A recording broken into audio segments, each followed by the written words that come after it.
Hello, everyone. It's the Doctor of Disaster, Dr. Mark Warnick. Today, we're going to talk about race, bias, and various other things related to that. So, put on your seatbelt and let's get ready for this.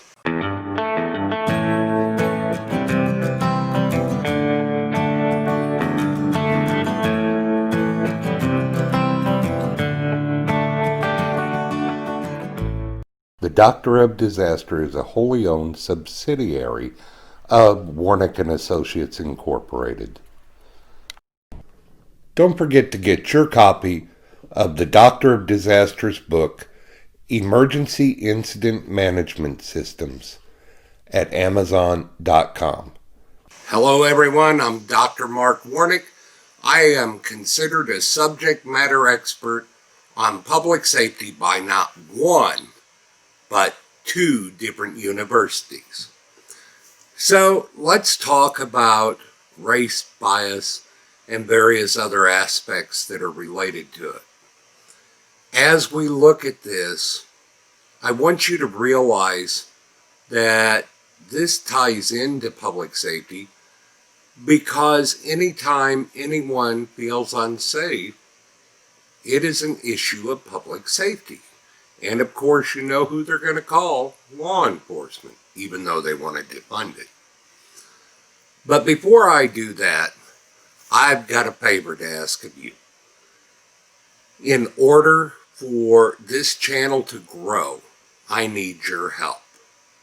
I need you to like the videos. I need you to subscribe to the channel and comment. All of those play into YouTube's algorithms. And to be quite honest, we're growing slowly because people aren't doing those things and they're not sharing the videos. So let's get on to the topic of today. What is prejudice? Well, prejudice is a preconceived notion about a race, an ethnicity, a job, or anything. Essentially, if you have a preconceived notion about anything, it's a form of prejudice. So if you think all police are bad, you're prejudiced. You don't know all the police. If someone thinks that all African Americans have one trait or another, that's prejudice. If you think that all white people, Caucasian people, have one particular thing that they do, it's a preconceived notion and it's prejudice. And what most people don't understand, and I teach this in my classes, my cultural diversity and public safety classes, the problem that we get into when we have these prejudices is that we let them affect how we interact with others. Now, let's just go on down the road a little bit and talk about some of this. How do we counteract prejudice? How do we stop it in ourselves? What we need to do is treat each other with respect. Oh my gosh, respect? Where have I heard that before? Maybe my last video? When young men and young women have problems with the police, it's normally because there is a lack of respect. What that does is escalate. When a person has a problem with the police, sometimes the disrespect comes from the police. Now, while this is true, the best thing you can do to prevent yourself from being harmed is to comply. Whenever a police officer comes up to my car, and back in my younger days, I got pulled over quite a bit, I'd put both hands on the steering wheel.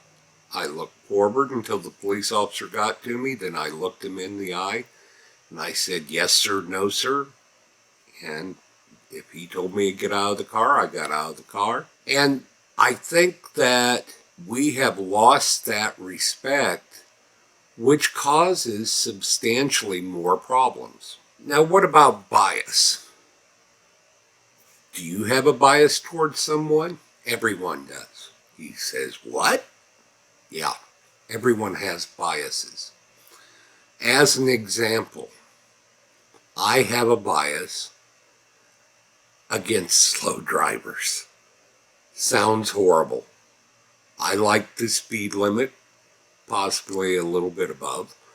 But when you have someone and you're on a 2-lane road and the road says 50 miles an hour, I look at the driver in front of me, if they're driving 40 or below, and say, must be an old man or an old woman. There's my age bias. We all have biases. If you really want some enlightening information, and I'll put the link for this, you can go to Harvard's implicit bias test and take the test. See where your biases are. Believe it or not, it's been found that some white people have biases towards white people. Some black people have biases towards black people. And it goes across race, across everything. Some people have biases against elderly or disabled. And that test is there to show it to you. And it's a test that, and I'll give you a fair warning, they put up pictures with different words. And you are supposed to click on which one is the right one. And the longer it takes you, that means it's harder for your brain to process. And it will take longer, which shows a bias. And read up on it. That's just the condensed version. But anyway, we all have biases. We all have prejudices. What we need to do is to stop, think, and show respect. Now, we're coming up on the 4th of July, and one of the things that, well, I'm recording this before the 4th of July, probably come out after, but one of the things that we tend to do is become frustrated when there's a lack of respect.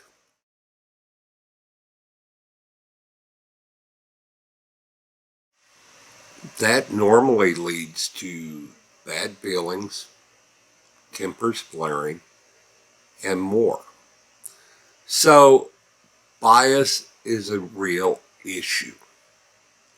Additionally, I hesitate to say this because I'm not usually political on this channel. We have politicians that are pushing racism and bias, and rather than tell the truth, they are doing it for their own agenda. This is not acceptable. In addition, politics can affect our biases. They can affect races.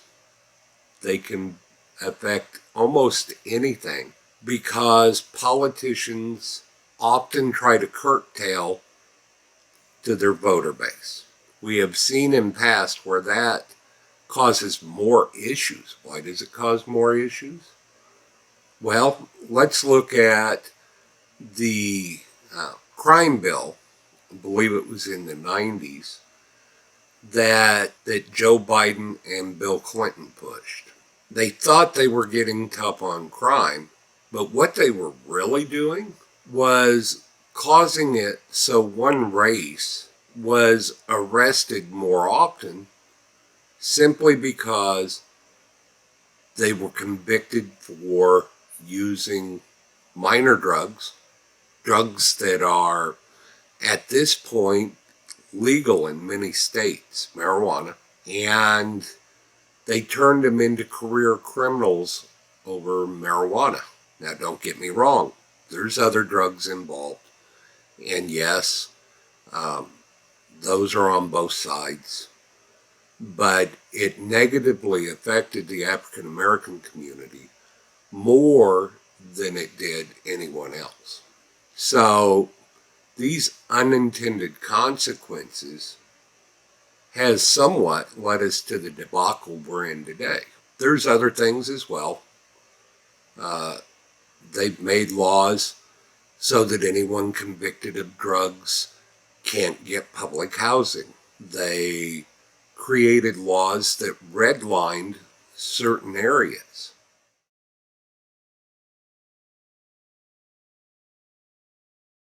By the same token, there's laws out there that disproportionately affect many people, people of color and not of color. So we need to realize the unintended consequences that come with many of these. Now, when it comes to bias and racism, once again, these are not acceptable. One of the better laws they put in was the hate crime laws. We need to stop, absolutely stop trying to pick fights, whether online in social media or in person, and we need to really start respecting each other. Respect is where it's at.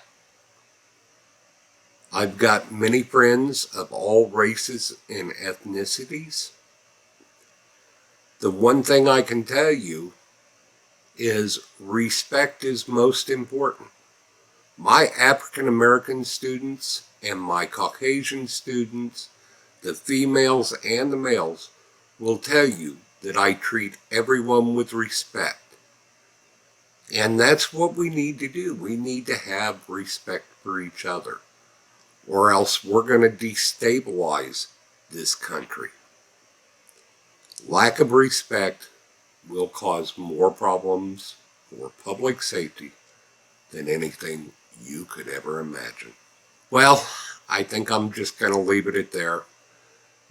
Providing nothing major happens over the next week or so, I will probably go to exactly where I wanted this channel to be, rather than dealing with the various things we see or you have seen, rather than the things I've been talking about lately. I would like to get into more safety to show you how to protect yourself and keep yourself safe. I also want to make a comment real quick, going back to previous videos. In my previous videos, you heard me talk about the shooting in Chaz or Chop, whatever you want to call it, zone. Right now, they are very angry, even though they're being dismantled. They're angry because they're being dismantled. But prior to that, after the individuals were shot, they got angry because ambulances were close, but they wouldn't enter. A basic premise of public safety, and you'll see this when I do my active shooter or mass violence videos. A basic premise of fire and EMS. In many states, it's law. If the scene is not safe, they can't enter it because it puts their lives at risk. They don't have vests, they don't have guns. So what they do is stage a safe distance away, and as soon as they can be safe when they enter, that's when they'll enter. If they can't, nobody's getting help. So you need to remember this when someone gets hurt at a riot or whatever. Fire and EMS isn't coming unless the scene's safe. in 99.9% of the circumstances. This is for everyone. We need to remember this. So, until next week, I hope you have or had a great 4th of July, and I hope you remembered the Minutemen and George Washington's soldiers that fought for the freedoms we have. Until next time, see you later. Also, subscribe, like, and comment. Am I off my rocker? Tell me down below. Bye. The Doctor of Disaster is a wholly owned subsidiary of Warnick & Associates Incorporated.